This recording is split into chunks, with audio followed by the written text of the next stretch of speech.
약을 쳐도 덧치려고 하니 당초에 듣질 않아. 몽땅 다 내주는다면은 내 소 한 마리 값을 내놓겠네.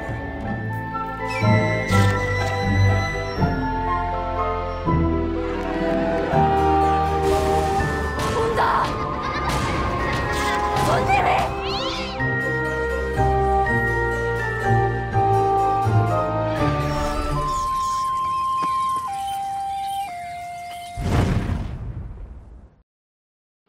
여름 극장가의 단골 손님은 공포 영화죠. 오늘은 한국형 호러 판타지 영화 손님에 대해서 얘기를 나눠보겠습니다. 한국형 판타지, 그것도 호러. 뭔가 수식어가 거창해요. 네. 처음에 장르를 듣고 상당히 기대를 하고 봤는데 영화를 보고 나왔을 때 제가 내뱉는 감탄사는 크게 두 종류입니다. 좋은 영화를 보고 나왔을 때 와우, 와우. 와우. 이 영화를 보고 나왔을 때 왜? 왜? 이런, 왜 이런 영화를 만들었지? 도대체 지금 이 시대에 이런 영화가 왜 필요하지? 근데 시청자 입장에서 아니면 관객들 입장에서 약간은 뭔가 사극 분위기도 나면서, 그러니까 옛날 이야기 그러면서 한국형 판타지 호러라고 하니까 새로운데? 웰컴 투 동막고라고 좀 그렇죠. 비슷하잖아요. 그게 딱 떠오르고. 이게 웰컴 투 동막고라고 어떤 점에서 비슷해요. 왜냐하면 약간 동떨어진 시골 마을이라는 느낌이 드니까 웰컴 투 동막고랑 또 비슷하고요.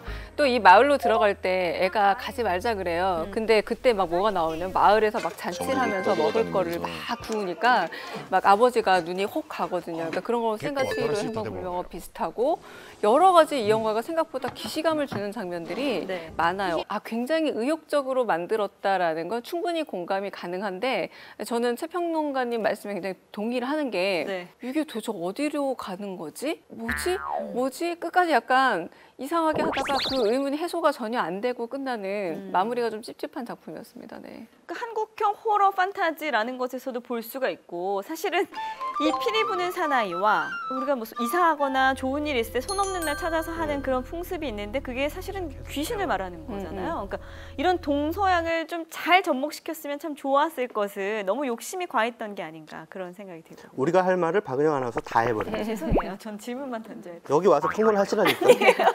지금 서당계 3년이라 지금 평론가의 반년이 3년 넘었어요. 3년 넘었죠. 맞아요. 그 피리 부는 사나이라고 하는 데서 이제 모티브를 얻었고, 그 감독이 이제 그러한 모티브를 영화 속에 그 1953년, 4년 뭐 전쟁이 끝난 직후에 한국의 시대적인 상황 속에 접목을 시킨 건데요. 근데 중요한 건 뭐냐면 이거를 도식적으로 접목시키려고 했다는 거죠. 그래서 피리 부는 사나이가 나오는데 진짜 동화 속의 피리 부는 사나이처럼 해.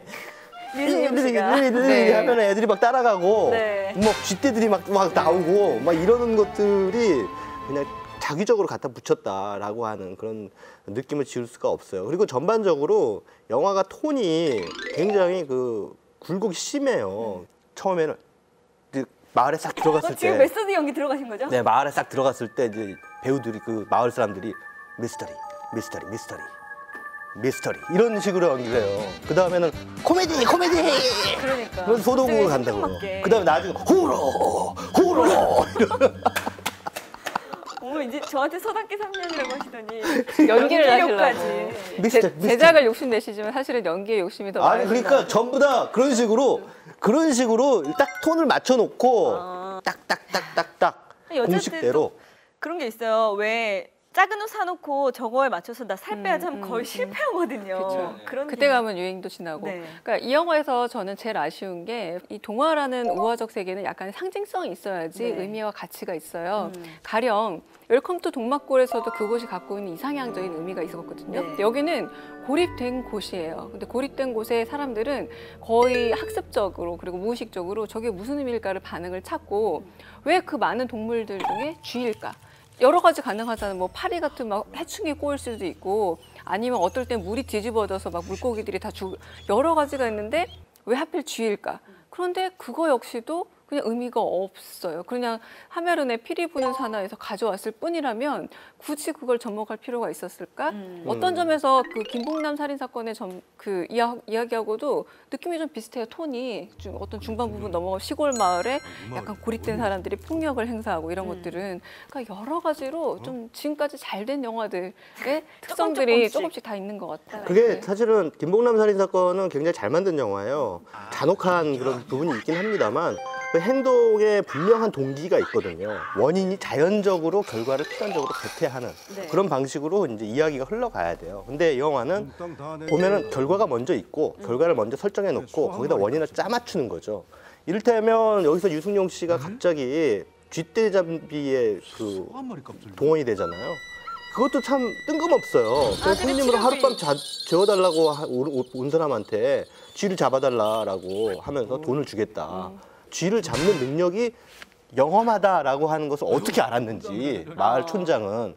이 영화는 워낙에 보편적 서사가 없고 스포일러라 말씀을 못 드리겠는데 마지막에 복수 얘기하셔서 복수를 왜 하는지 잘 모르겠고 다른 말로 하자면 그 사람의 복수를 저는 납득을 할 수가 없는 거예요. 그렇게까지 할 필요가 있는가라는 점에서 모든 사람들을 만족시키지 못한다면 좀 보시고 나온 분들이 대부분 약간 어안이 벙벙 내가 뭐 봤지? 이 생각 들지 않을까 싶습니다. 한편으로는 감독이 이 영화를 통해서 무엇을 의도하려고 했는지 주려고 했던 메시지가 무엇이었는지 짐작은 갑니다. 뒷부분에 이 마을 사람들의 어떤 죄책감에서 오는 집단 광기라든가 네. 이런 것들이 우리 사회의 한 단면, 한국 현대사의 어떤 잔혹성의 한 단면을 보여주려 한 연출 의도는 이해가 됩니다. 그러니까 그게 예. 레드 컴플렉스로 갈 줄 알았어요. 저도 네. 레드 컴플렉스에서 레드만 얘기가 나오면 사람들이 돌변하는 그런 얘기로 갈 줄 알았어요. 전쟁 얘기가 나오길래. 근데 그게 아니라 마지막에 왜 약속을 안 지키냐. 약속을 지켜야 되고 거래는 완성이 되어야 된다고. 약속이란 말 너무 남발하지. 너무 그게 네. 서구의 약속 개념이잖아요. 네. 사실은 전쟁이라고 굳이 할 필요가 없는 거예요. 그러다 보면은. 근데 차라리 그쪽 레드 컴플렉스 쪽으로 갔더라면 뭔가 그래도 사람들이 아 그럴 수 있다라고 조금 마음에 안식을 얻었을 거예요. 영화에서. 근데 약속? 무슨 계약에 관한 영화인가 싶기도 하고. 그럼 이제 두 분 말씀하신 대로 배우들의 연기에 기대를 걸어봐야 될 텐데 유승용 씨야 이제는 뭐 조연급에서 주연급으로 우뚝 섰고 천우희 씨도 역시 지난해 여우주연상에 빛나는 또 훌륭한 배우고 이성민 씨 연기도 두말할 필요가 없잖아요.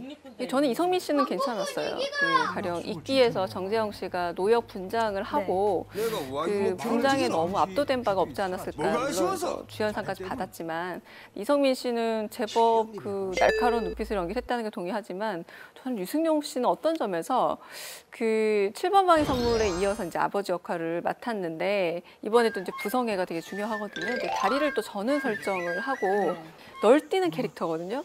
근데 유승용 씨한테 이게 좀 그거 소화 안 되더라고요. 이 널뛰는 게 납득이 안 간 게 아닐까. 워낙 요즘에 광고에도 많이 나오시고 너무 자신의 가진 모든 이미지를 다 소비해버리니까 막상 영화를 진지하게 볼 때 그 관객들에게 얼마나 잘 다가올까 이런 생각이 좀 들었는데 평론가님은 아니신가요? 제가 할 말을 또 했네. 이거 편집해 주세요. 너무 주옥 같은 말씀. 네, 맞습니다. 그거예요. 그러니까 유승용 씨가 좀 원톱 주연 영화라는 부분에 대해서 욕심을 낸 것 같아요. 네. 그러니까 유승용 씨가 지금 원톱, 투톱 주연급이긴 한데 네. 투톱으로 가면 살짝 사이드로 가고 뭐 이런 식으로 약간 좀 포지션이 좀 애매해요. 완전 원톱은 아니에요. 그러다 보니까 이제 이런 영화가 이제 자기에게 기회가 주어졌을 때 욕심을 내보는 거죠, 한번. 근데 중요한 건 뭐냐면 선구안도 배우의 능력이다. 좋은 영화 작품을 골라내는 그런 것도 중요한데 제가 보기에 유승용 씨는 기복이 심해요. 그런 부분에서. 맞아요. 예. 그래서 아직까지는 좀 당금질이 더 필요하다라는 생각이 들어요. 연기는 잘하는데 이 사람의 그 능력을 뽑아내지 못하는 그런 작품을 자꾸 만나게 되면 그 자기 배우로서도 자기한테 마이너스가 된다는 얘기죠. 천우희 씨는 여우주연상 이후에 이제 이 영화를 또 보여주는 거겠죠. 저는 이 영화 보면서 천우희 씨가 왜 여우주연상 받았나 별로 싶었어요. 그 이끼에서 그 유선 씨가 별 크게 배역을 못하고 중요한 역할임에도 불구하고 별로 존재감이 없었던 것처럼 이 영화에서도 천우희 씨는 그닥 큰 존재감을 못 보여주죠. 연출의 문제라고. 연출의 문제죠. 네. 네네네. 안타깝습니다. 자 어쨌든 뭐 시도는 정말 좋았어요. 동화라는 이야기를 가지고 뭔가 판타지를 보여주겠다. 거기에 호러까지 곁들이겠다라는 그것만큼은 관객들을 자극할 수가 있는데 결과적으로 쭉 들어봤을 때는 뭐 내용도 별로고 연출도 별로다 뭐 이런 말씀을 해주신 것 같아서 그래도 평가는 해봐야겠죠. 하나 둘 셋. Two thumbs down. 네. 이 정도까지. 쌍다운. 욕 같아요. 예. 한 줄 평까지 포함해서 들어볼게요. 넘어가는 이야기를 하니 하나도 기억에 남지 않습니다. 네. 네. 제 한 줄 평은 그렇습니다. 영화의 배급사가 CJ죠. 네. 프로 배급사입니다. 초배급사가 만든 아마추어 영화. CJ 저격수세요 요새. CJ 너무 싫어하시는 네, 거예요. CJ 저격수야. 한심하니까 욕하는 거야. CJ에서 만약에 비싼 월급과 아, 섭외 절대 거절. 안 가요. 예. 사람이 그래도 그 소신이라는 게 있어야죠. 멋집니다. 극비수사에 나오잖아요. 소신이 중요하다. 두 분의 추천 영화 만나볼게요. 네, 제가 오늘 추천해드릴 영화는 음악 영화입니다. 러덜리스. 음악 영화 요즘 많은 분들이 좋아해 주시죠. 네, 러덜리스. 제목이 좀 특이하죠. 영화의 주인공인 샘은 아들을 잃습니다. 대학생인 아들을 총격 사건을 벌여요. 그래서 얼마나 시리에 빠졌는지 광고 기획사를 그만두고 그 배 위에서 요트 위에서 이제 사는데 그러다가 어느 날 아들이 작곡한 곡을 듣게 되고 그 곡을 동네 작은 바에서 부르게 되는데 이게 엄청난 반향을 불러일으키는 거예요. 그러면서 이제 쿠엔틴이라고 하는 젊은 친구가 붙어서 같이 이제 밴드를 만들어서 음악 활동을 하게 되면서 아들을 잃었던 자신의 슬픔을 이제 치유해가는 과정. 네, 그것을 이제 보여주고 있는데요. 나중에 결국 그것이 아들의 음악이었다는 게 밝혀지겠죠. 그러면서 이제 갈등이 불거지는데 어찌됐든 이 영화는 그 음악을 매개로 해서 한 남자가 자신의 상처를 치유해가는 과정을 음악 영화 특유의 정서로 잘 담아내고 있습니다.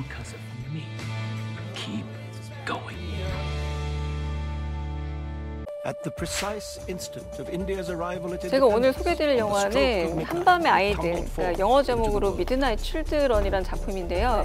사실 이게 살만 루시드라는 인도 출신의 영어로 소설을 쓰는 작가가 3번이나 부커상을 받은 소설이에요. 이게 1947년 8월 15일 인도가 영국으로부터 독립하는 그날 자정에 1,001명의 아이들이 태어났는데 이 아이들이 모두 제각각 아주 독특한 초능력을 가지고 있는 겁니다. 그러니까 무슨 판타지예요. 엑스맨이나 뭐 이런 것처럼 초능력을 갖고 있는데 그냥 그 얘기들이 영웅담으로 흘러가는 게 아니라 인도의 굉장히 아주 뿌리 깊은 뭐 계급 차별이라든가 이런 문제들을 다루고 있으면서도 그래서 밝고 아주 판타지 안에서 얘기를 하고 있기 때문에 소설을 읽기 부담스러웠던 분이라면 더더욱이나 좀 권하기도 하고요. 소위 말하는 마법적 사실주의, 초현실주의 이런 것들을 영화적 재미로 보여주는 그 긴 작품을 2시간 40분에 압축한 것 자체가 의미 있습니다.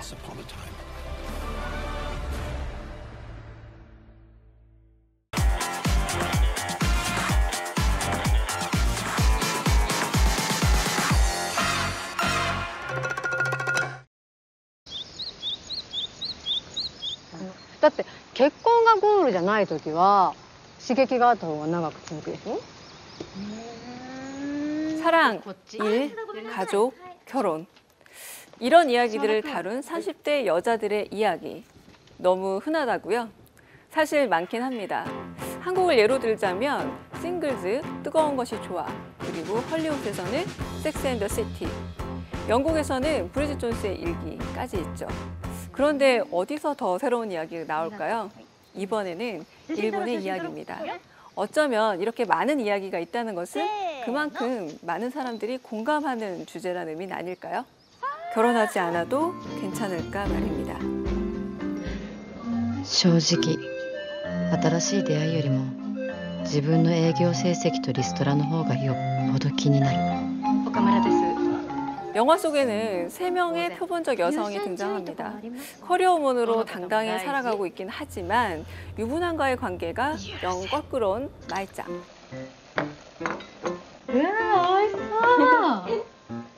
친구들을 불러서 굉장히 화려한 저녁 식사를 해줄 만큼 요리 솜씨가 뛰어나지만 5년이 넘도록 연애를 해보지 못하는 숫장. もし私が結婚したら、お母さん、おばあちゃんと二人きりか。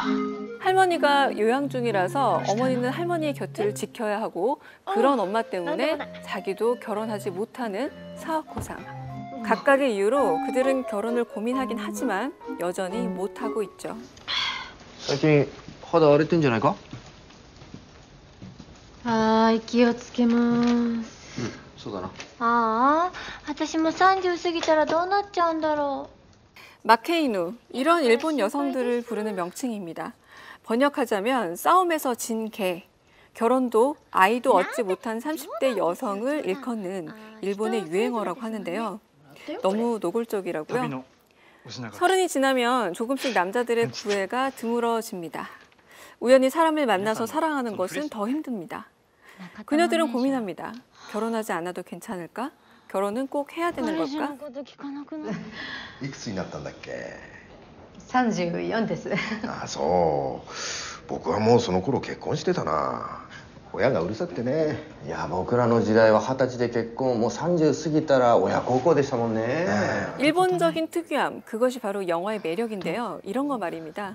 岡村さんまだまだ玉の輿狙えるでしょあ、そうですよね。 그녀는 이렇게 상사의 말에 깍듯이 대답은 하는데요. 그 다음에 마음속 말이 이어집니다. この二人死んでくれないかな。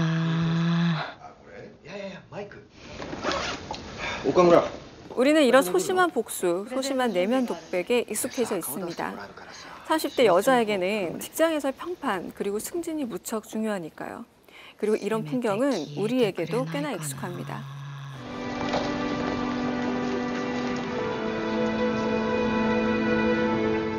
영화는 여러 부분에서 동년배 여성들에게 공감을 줍니다.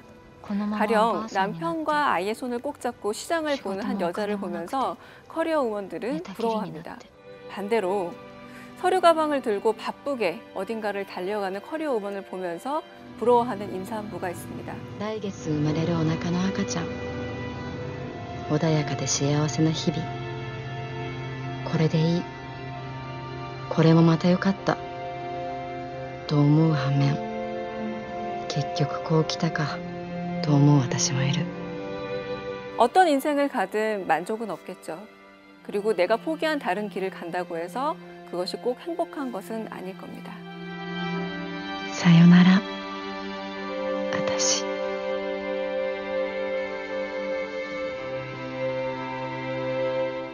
이렇게 30이 넘은 여성들이 자기 자신과 결별을 합니다. 30이 넘어도 여전히 성장을 하는 모양인데요.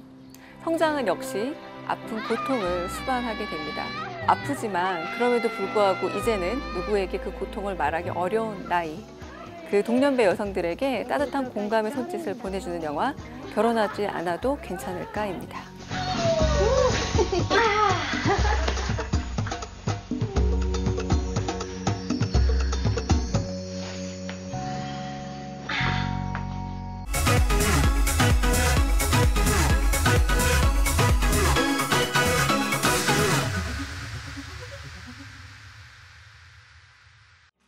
네, 얼마 전에 할리우드 블록버스터 한 편이 또 개봉했습니다. 네. 바로 터미네이터 제네시스. 네. 뭐 예상대로 순조로운 흥행 가도를 달리고 있는데 네네. 영화를 딱 보고 나왔을 때 호불호는 좀 나뉘더라고요. 제가 보기에는 호보다는 부호 쪽이 훨씬 더 많은 것 같은데요. 맞아요. 지금까지의 터미네이터 시리즈 가운데 최악의 졸작이다 이런 평가를 면하기 어려울 것 같습니다. 최악의 졸작. 네. 이 정도로 혹평을 들어야 되는 건가요? 네, 그렇습니다. 이 할리우드의 못된 버릇 가운데 하나가 뭐냐면요. 그 소재가 고갈되면 예전의 히트작을 다시 리바이벌 하는 거예요. 네. 터미네이터 제네시스도 그런 면에서 그냥 게으른 리바이벌의 한 사례로 볼 수밖에 없을 것 같습니다. 오늘도 아주 시작부터 까칠 정신을 딱 탑재하신 것 같아요. 네, 뭔가 새로운 것을 다시 가미해서 만드는 걸 그걸 리뉴얼이라고 하죠. 네. 자, 리뉴얼과 리바이벌, 그 차이는 뭘까요? 자, 이번 주 까칠한 시선에서 짚어봅니다. 자, 기억도 더듬을 겸 지난 1984년에 나왔던 터미네이터 1편부터 한번 보실까요? 네, 이 영화로 아놀드 슈왈제네거가 그야말로 스타덤에 올랐죠. 저 때는 정말 우람하고 젊었네요. 네, 그 유명한 대사 I'll be be back. 그 대사가 인구에 회자되게 만들었을 만큼 터미네이터 1편은 SF 영화의 레전드, 네, 전설로 남아있습니다. 그때 감독이 아바타를 연출했던 제임스 카메론 감독이죠. 제임스 카메론, 재밌는 게요. 터미네이터 1편이 당시로선 비교적 중저예산인 640만 달러밖에 안 들었다는 겁니다. 그런데도 미국에서는 그 6배에 달하는 3,300만 달러의 흥행 수익을 올리게 되죠. 지금 봐도 이 영화는 정말 흥미진진하거든요. 미래에서 온 인조인간과 인간의 대결 구도에 사라 코너를 지키려고 미래에서 파견된 남자와의 로맨스까지 정말 시선을 돌릴 틈을 안 줬죠. 네, 이렇게 전편의 흥행에 힘입어서 그로부터 7년 뒤인 1991년 역시 제임스 카메론이 메가폰을 잡은 2편이 나오게 됩니다.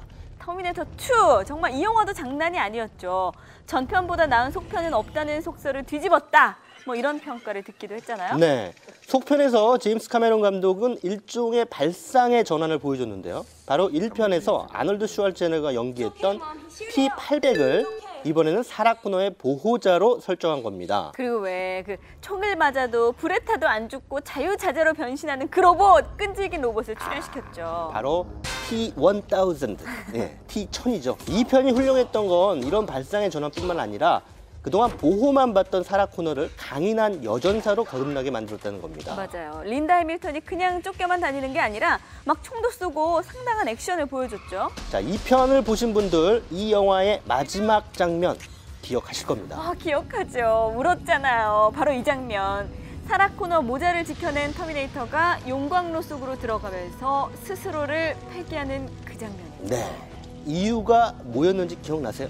이유는 로봇이 인류를 지배할 마지막 단초인 자신을 없애기 위한 것, 이것 아니었나요? 띵동댕, 맞습니다. 그렇다면 터미네이터 시리즈는 이 편에서 종결된 거나 다름이 없다고 봐도 무방합니다. 그런데 후편이 또 나왔죠. 그렇죠.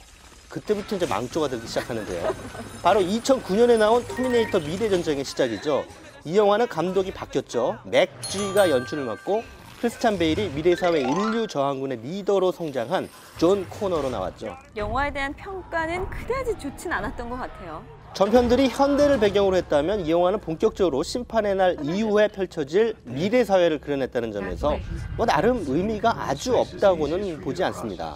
자, 그런데 잊을만 하니까 또 터미네이터를 들고 나왔어요. 그게 바로 이번 달에 개봉한 터미네이터 제네시스가 되겠습니다. 이번 작품은 또 감독이 바뀌었고 사라 코너나 존 코너 모두 바뀌었죠. 네, 심지어 초반에 잠깐 변죽만 올리다가 없어지는 T-1000도 이병헌을 캐스팅하면서 아주 제대로 리모델링하겠다라는 야심을 보여줬는데요. 그래도 아놀드 슈왈제네거는 나왔어요. 나온 건 좋은데 이게 또 다 늙어빠진 T-800이라니까. 늙어빠지다니요. 그것도 사라 코너가 10대 시절의 그녀를 보호하기 위해 파견된 터미네이터라고 하는데, 자, 그렇다면 1편과 2편의 설정은 도대체 뭐가 되는 겁니까? 얘기가 자꾸 꼬이네요. 게다가 시간여행이라는 복잡한 설정에 평행이론 같은 정말 이해하기 힘든 설정을 막 갖다 붙이면서 마치 얘기가 안 되는 걸 얘기가 되는 것처럼 보이게 만듭니다. 그야말로 터미네이터를 다시 살려내기 위해서 억지 춘향식의 설정을 마구 가미한 거다, 이런 말씀이시군요. 맞습니다. 끝난 시리즈 끝내야죠. 네, 영화로 만들 만한 소재가 없으니까 괜히 예전 히트작 대략 우려 드시는 거, 이거 할리우드의 고질병입니다.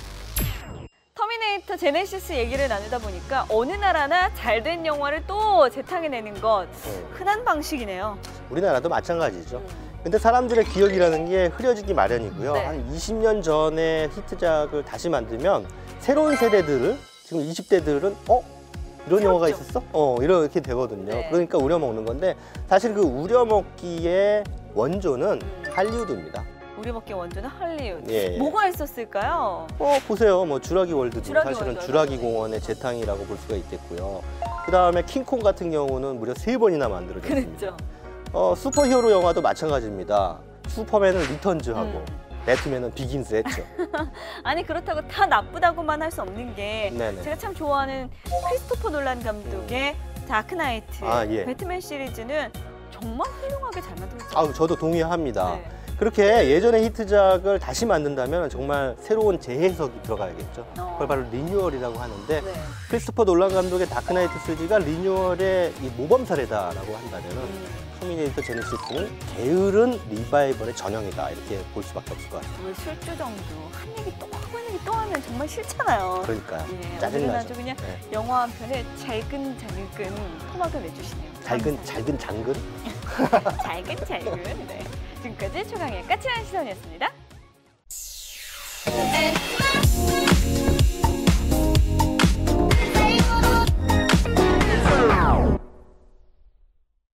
한 편의 영화를 OST로 함께 들어보는 시간, 음악은 영화다.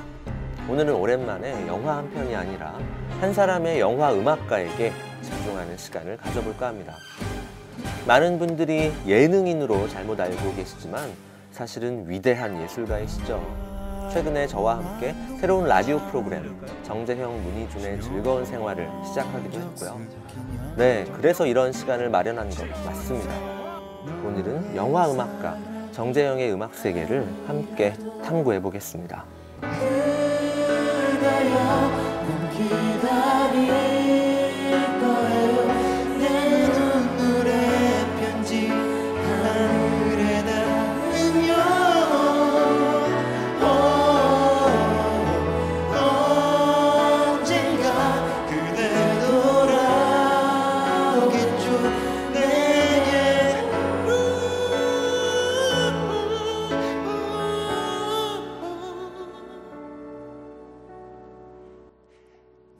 아깝게도 요절한 가수 서지원의 목소리로 많이들 기억하실 텐데요. 작곡자인 정재영 씨가 직접 다시 불러서 본인의 정규 앨범과 흑수선 OST에 수록한 적이 있었습니다. 정재영 씨의 첫 번째 영화 음악은 마리아와 여인숙이란 작품인데요. 안타깝게도 그 OST는 찾을 수가 없었고요. 본격적인 영화 음악 감독으로서의 행보는 2002년 작품이죠.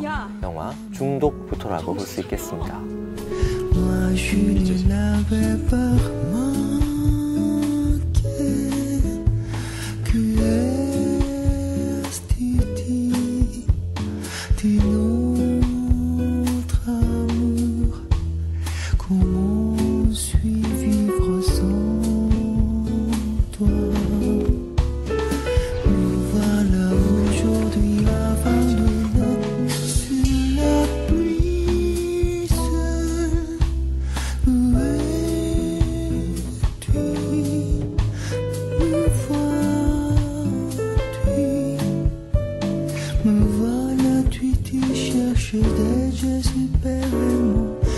베이시스 해체 이후 정재영 씨는 1999년 프랑스 파리로 유학을 떠나 파리 고등사범음악원에서 영화음악을 전공하기 시작합니다. 그렇습니다. 이분이 제대로 영화음악을 공부하신 분이 맞고요.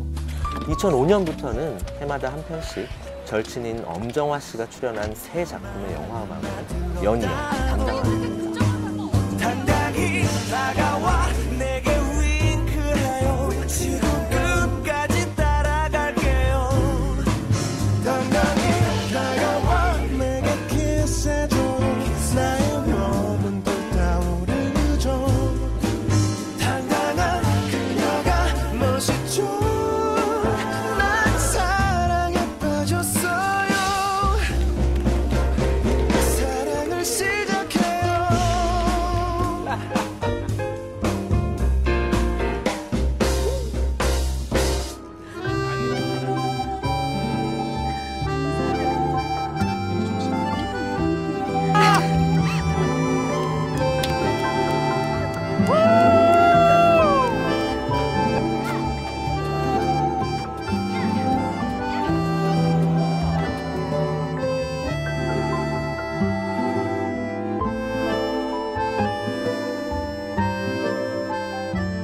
이후에도 정재영 씨는 영화 우리 집의 외환리, 째째한 로맨스, 그리고 최근에는 두근두근 내 인생까지 영화음악 감독으로서의 행보를 꾸준히 이어오고 있습니다.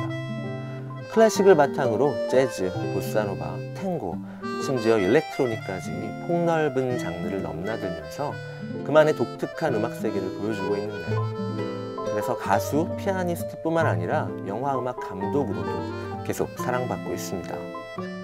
이제는 라디오 DJ로도 사랑받으시기를 바라고요. 매일 오후 2시 KBS 쿨 FM 정재영 문희준의 즐거운 생활, 많은 관심과 애청 부탁드립니다. 고맙습니다. 여전히